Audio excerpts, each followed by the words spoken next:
Now, we enter one of the most dynamic arenas of the AI economy, the attention economy. For centuries, businesses competed for resources. Today, they compete for something far more scarce: human attention. In a world of infinite content, infinite choice, and shrinking attention spans, the ability to capture and retain attention has become one of the most valuable competitive advantages on the planet. And few people understand this better than our next speaker. Working behind some of the world's largest creator ecosystems, he helps build the systems that keep hundreds of millions of people engaged, returning, and connected. Because what begins in the creator economy rarely stays there for long. The lessons learned by the world's most successful creators often become the playbook for brands, media companies, retailers, and businesses everywhere. On stage, we welcome Mario Joos, Retention Director for creators with more than 100 million subscribers, including Mr. Beast, Stokes Twins, and Alan's Universe. AI for Attention: How the World's Biggest Creators Engineer Retention.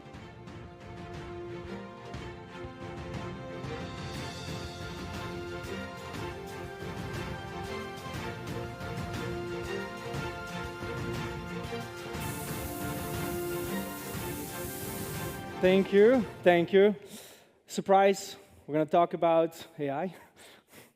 I'm going to talk to you about attention. Thank you for the introduction as well. I had an introduction slide as well, but I think we're going to be able to skip over that one. So, for the last 6 years, I've been focused on attention, or what in the YouTube game we call this retention, and been helping some of the biggest creators how to make people watch for longer, how to grab their attention, and how to make sure that people feel good about giving you that attention. And a lot of those videos have scored over hundreds of millions of views. And the goal of this presentation is to give you an insight in both what we previously did for that attention, and then also help you get an insight in how we now use AI for that same attention to help speed up the process. So I want to show you something first. I'm not sure if maybe you've dealt with Instagram, maybe you've dealt with Facebook, or in this case, YouTube. You might have seen a chart like this. This is mainly for video content. This chart, if you recognize it, is what we call a retention chart. And on this chart, what you're going to be able to see is exactly the moments that people keep on watching, or the moment that people tune out. Now, sometimes these charts give us second-by-second information about how the audience interacts with your content, and sometimes you have a data point every few seconds. But regardless of how accurate this data is, when you analyze thousands of these charts, you get a lot of insights of what people like, what they don't like, how they interact, which type of characters, which type of people they like, so much stuff. I mean, we'll soon learn how much there is behind this chart. So because of that one, we want to optimize for that one to reach a wider audience. So this is a quick introduction slide as well. My name is Mario. I have a small little company. It's a research consulting company, but I would say it's more like a think tank where we put a lot of bright minds together and we think about these topics such as attention. We also did research on attention spans, and to give you an idea, attention spans are not actually shortening, but that's a whole other conversation. So we've done over 50 billion views with most of these creators. Some creators still score over 1 billion every single month, Mr. Beast, etc. So those are the type of clients that we typically work with. Now, I want to give one disclaimer before I actually start revealing a lot of information. And this is a disclaimer about AI. So this little keynote that I have here is going to sound very much like I'm very, very for AI. And I really believe that AI can elevate us, can support us, but there's a lot of dangers, especially in the name of creativity, for example. Actually, as I'm standing on the stage, part of my team right now is in the EU Parliament talking about AI policy for the sake of protecting creativity. So I don't want this to seem like it's just like, hey, let's have everything replaced by AI. AI is supposed to support us, and I really hope that in my presentation that that's also very clear.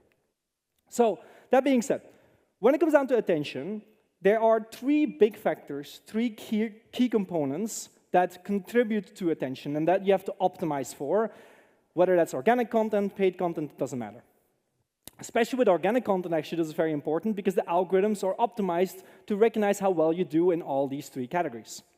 So these three categories are, we have to be good at capturing attention. This is mostly for people who've never interacted with your videos before, but sometimes even the returning customer or the returning viewer, we still want to make sure they stay interested in our stuff. The second component here is that we want to maintain that attention. As algorithms now are designed, there's this formula called expected watch time per impression. Watch time tells the algorithm, like, hey, this viewer really likes this content. It's one way of measuring satisfaction. Whether it's a flawed way or not, that doesn't matter. There are some flaws, that's why I'm mentioning this one. But when somebody is willing to give you 10 minutes of their time, they're probably enjoying it versus somebody who swipes away after 4 seconds. And last thing is we want to make sure that every single time that somebody interacts with your content, that they feel like it was worth the experience. I want you to think about a restaurant. When you went to a restaurant and everything sounds really good. It's a premium pizza restaurant. You ate the pizza, it tastes bad. Are you ever coming back? Not really. So that's the same with videos. If people feel like, meh, they're not going to come back. And next time, they won't even trust you, no matter how well you sell it. So on those things, I have here 2 examples. It's on top, you have an example of Mr. Beast. It was a Squid Game video. I've worked on this one as well. And the second one is from a creator called Law by Mike. He's a lawyer who makes edutainment content. In this case, we had a video, I spent 24 hours with real criminals, that he would actually spend time and actually see how would they break into a house. So I want to talk about these 3 categories and talk about before, how does all this judgment work, and what are the kind of things that we have to think about for grabbing attention. So in the case of this, I'm going to put all 3 on screen. We have, in both scenarios, we have a high-stakes environment. What we've learned is that if we create a video idea, if we just put it in a high-stakes environment, that is more likely to grab attention versus when we don't put it in a high-stakes environment. So especially with these really big creators, we often try to create that one. Now, in the second case, we have relevant topics. Now, Squid Game at that time was very relevant. I'm quite sure that I'd be surprised if nobody has either seen or heard of Squid Game before. The only thing that has ever come as close to Squid Game is probably now the recent K-pop Demon Hunters. If you got young kids, you probably know what that is. So, but in the second case, a lot of people in the world have an interest in criminals, and especially, that's why crime shows are so popular. So we knew that criminals is better than, for example, spending 24 hours with my pizzeria delivery guy, for example. And the novelty is like every idea becomes more interesting, especially if it's an idea that you're familiar with once there's a twist. Squid Game, but then it's in real life. Criminals, but we're actually spending 24 hours with them. That becomes very, very interesting. So on that topic, that's what helps us grab attention. Those are the factors that we think about. Now, these 2 screenshots that you will see here are from those same videos. Grabbing attention isn't enough. The most important is to maintain that attention. And there's 3 things I want to talk about. Ooh, let's go 1 slide back. There you go. There's 3 things I want to talk about with these videos. So it's important to have interesting and unique characters because nobody likes to watch boring people. And there are actually techniques and things that we look for. For example, we know that if somebody has high status, they're naturally more interesting than a lower status person. If somebody has extraordinary skills or abilities, that's naturally more interesting. Or if somebody is just weird, Jack Black type of weird, we find them more interesting. So if we don't have those things, people aren't interesting. So here you have the example. We have interesting characters because of who they are. In the upper case, they were roommates and they betrayed each other. That's like roommates that betray each other at that level was more interesting. And on the bottom, you have like this very sticky lawyer. And then we have a real criminal. You don't see it very well, but he has tattoos all over his face and stuff. It's very, very interesting. So we do that as well. Then also, in both cases, we break the fourth wall. We have the camera on the top. It's very difficult to see from here, but she is wearing a GoPro on her chest. And we see it in the frame here. We see that she's wearing the GoPro. So we're making it seem like, okay, this is a production. It is not like a movie. And last thing, what you cannot hear right now is that both of these videos, these were tension scenes. So we have a lot of music involved. Music is one of the best ways to keep attention. Now, I will say, if you make ads, for example, and you put this generic corporate music that you found on one of those websites, I can tell you, you will lose attention so fast. Start replacing that music with tension music. Even if it doesn't feel like it fits, I can guarantee you people pay more attention. And last thing that we do, and that we spend a lot of time on, is rewarding the attention. In the top here, we have that ending that really feels earned and deserved. And in the bottom, what we have is, during the video, we actually make it into the house. So whatever we promise, we make sure there's always a reward. This is the big issue with, for example, movie trailers. They don't often reward your attention, they just tease and tease and tease. No, even in a movie trailer, and I teach this to people who make movies, like your job is to already give things in your trailer so that the viewer gets a taste of what's good. And then overall, our brain always judges, was this worth my time or not? So a lot of small things, I don't want to go too deep into this because that's not the goal of this presentation. The goal of this presentation is to highlight the problem that we have with all this. And that is that those features that I just showed you, they have a cost between $20,000 and $4 million every single time. And these are not companies that can generate that amount of money. I mean, Mr. Beast at this point, yes. These are creators that often rely on AdSense, which per 1,000 views, you get about $3 to $5. That's not great, you know. So obviously very expensive and inaccessible to 99% of creators who are ambitious. And that's where AI really provides us with a solution. So over the next few slides, what I want to do with you is I want to show you the tools that we've been using to both save ourselves some time, save ourselves money, and just sometimes speed up the tedious processes. Like, I like to think big picture. I don't want to be thinking anymore about, oh, you know, there's corporate music here. Maybe I should replace that. If we can use AI for that, that would be fantastic. So here's the 3 tools. For grabbing attention, and this is a screenshot. I'll describe what you see on the screenshot. In case you wear glasses like me, I wouldn't be able to read this. But basically what we can now do is, if we have a thumbnail and a title, we can run this through tools and detect a lot of these minuscule factors. What's the composition of the thumbnail? How do the elements work together? What is more likely to grab attention? And there are tools specifically designed. This is not just running something through ChatGPT and relying on a generic info source. This is literally using those tools to then figure out exactly, hey, how can I optimize this one? Now, these tools, they help us with a lot of things. They can help us create new thumbnails. They can help us find potential flaws.